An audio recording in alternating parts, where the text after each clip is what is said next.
खुला आसमान बिल्लो खुले अरमान बिल्लो कड्डे मेरी जान बिल्लो तेरा तकना फुल्ला तो भी होल नी तू फीम दी है गोल नी तू बाह उत्ते तेरा नी मैं भार चकना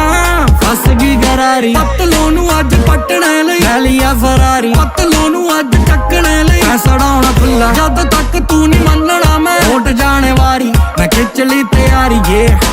सोहणिए जगा गई मेरे भाग सुत्ते नी तेरे पिछे कल 5-7 कुत्ते नी फिर डटकाई जान ताली उत्ते नी गिल रोनी तेरे पिछे आ मलंग जट्टिए नी तेरे कूड़े कूड़े कूड़े कूड़े अंग जट्टिए